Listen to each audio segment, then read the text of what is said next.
If your favorite hobbies feel boring and your attention disappears after 30 seconds, your brain may be trapped in a dopamine cycle. Most ambitious people start the day with the best intentions, wanting to build a career, finish a project, or master a new skill. Yet the daily reality usually involves jumping between apps, checking notifications for no specific reason, and finding it nearly impossible to finish a single chapter of a book.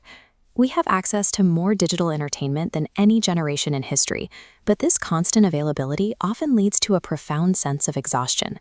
You might feel unmotivated and restless, staring at a screen filled with options but lacking the drive to actually choose one and engage.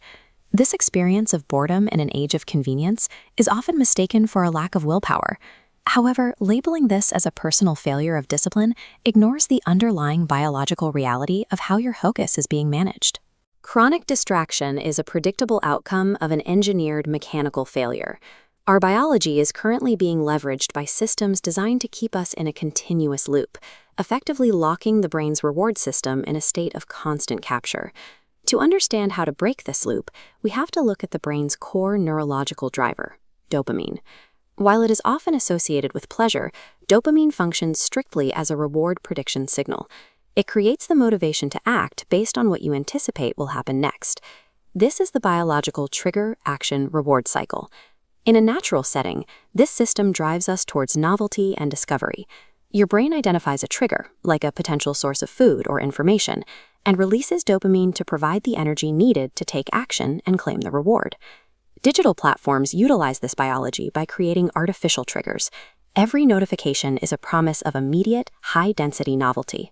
Because the reward is digital, the effort required to reach it is nearly zero, causing the dopamine pathway to pulse far more frequently than it would in nature.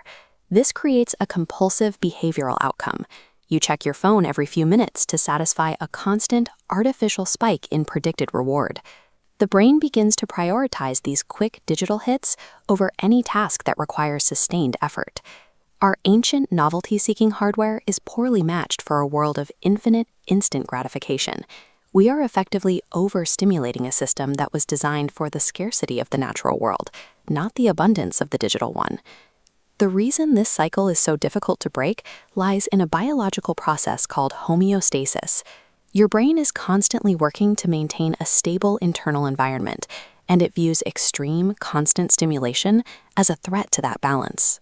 To protect itself from constant digital spikes, the brain reduces the number of active dopamine receptors. This process raises your baseline dopamine threshold.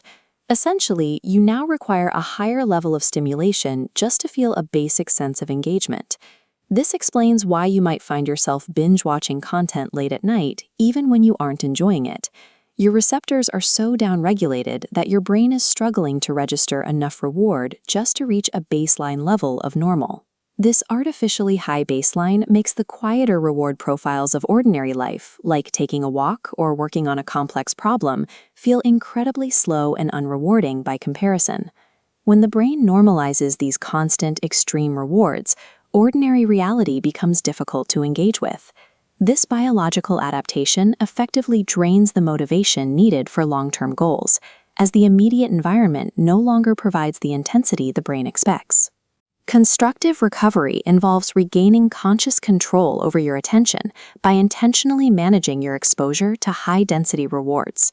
These strategies act as mechanical interventions to reset your biological baseline. The first intervention is delaying the first phone check of the morning. Upon waking, your brain is highly sensitive to prediction signals. Checking your phone immediately sets a high stimulation requirement for the rest of the day.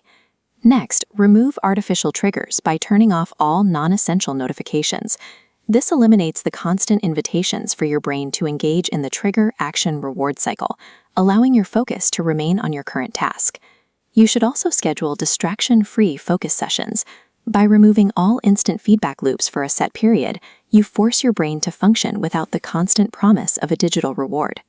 The fourth step involves reintroducing low-stimulation activities, such as reading a physical book or walking without digital distractions.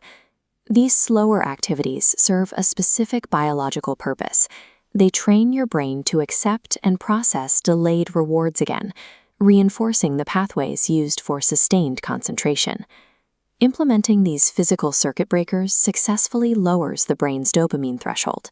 Over time, your system becomes more sensitive again, allowing you to find satisfaction in activities that don't offer an immediate spike.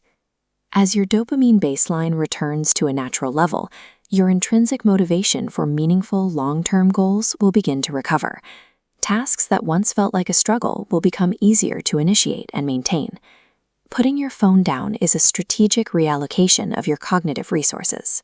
You are choosing to invest your attention in assets that provide long-term value rather than immediate, fleeting gratification. Protecting your attention is the highest return investment you can make in yourself. In an increasingly distracted world, the ability to control your focus is a significant competitive advantage. To continue mastering your psychological focus and understanding the systems that drive your behavior, subscribe to Psypeak.